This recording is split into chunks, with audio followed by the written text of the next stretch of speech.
Treetop Twins Wilderness Adventure. The twins meet a quagga. The sun beat down on the sizzling savannah, and the grasses hummed with busy insects. The Treetop family have taken their time machine and traveled back in time to the 18th century to the grasslands of South Africa. One bright blue day, the big twins, Alfie and Asha, were looking after the little twins, Tulip and Ted. Their parents, Professor Pablo and Professor Penelope, were taking a nap. When the professors woke up, the Treetop family were going to spend the evening at a nearby waterhole to see what animals were living in the African savannah at that time. There will be cheetahs, said Asha. And ostriches, said Alfie. And lions and elephants, said Ted. Don't forget the unicorns, said Tulip.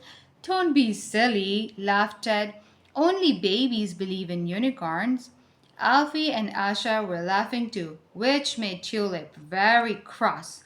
I'll show them I'm not a baby, said Tulip to herself. I'll go down to the waterhole and look for unicorns on my own. That's not a good idea. So when the others weren't looking, Tulip decided to walk to the waterhole by herself. She found a hill to hide behind and ducked down out of sight. From her hiding place, she spotted an ostrich and a wildebeest and a herd of creatures she had never seen before. Tulip couldn't see them properly because there were some trees in the way. From the side, they looked a little bit like horses, but they were much smaller, so they must be unicorns, said Tulip triumphantly. I knew it. Meanwhile, Alfie and Asha and Ted had noticed that Tulip was missing.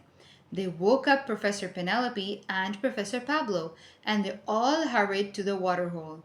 They crept up very quietly so as not to disturb the animals and peered over Tulip's shoulder. I'm sorry I called you a baby, whispered Ted. And I'm sorry I ran off without telling you where I was going, whispered Tulip. But look, I did find some unicorns.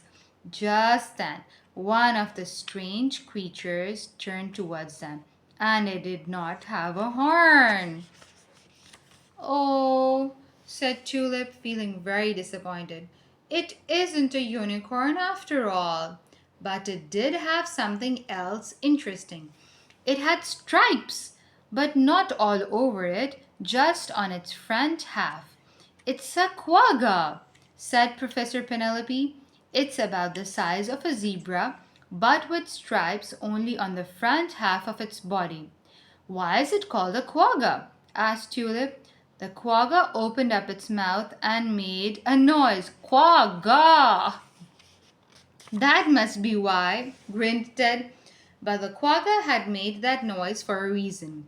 There were three beautiful golden lionesses padding towards the waterhole.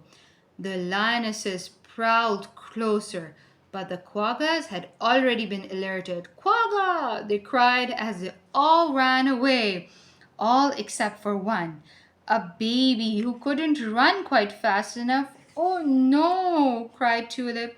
They're going to catch it. But then something amazing happened. A big, great wildebeest saw the baby quagga was in trouble. It stepped forward and shook its enormous horns at the lionesses. The lionesses were scared, and now it was their turn to run away. Phew, said Alfie. Why did that big wildebeest save the baby quagga? We all have to look after the babies, even if they aren't ours, said Asha, putting her arm around Tulip. I'm not a baby, said Tulip, but she smiled and hugged Asha anyway. And then the Treetop family walked back home through the cooling grass for dinner.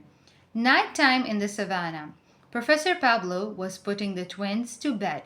I'm so glad we got to travel back in time and meet the quaggas, said Asha. who had drawn a picture of one in her notebook. Me too, said Professor Pablo, turning the light off. Sorry it wasn't a unicorn tulip, but it was almost as good. I wonder what year and what place we'd have to travel to see a unicorn, said Tulip to herself. One day I'll find a unicorn. Just you wait and see.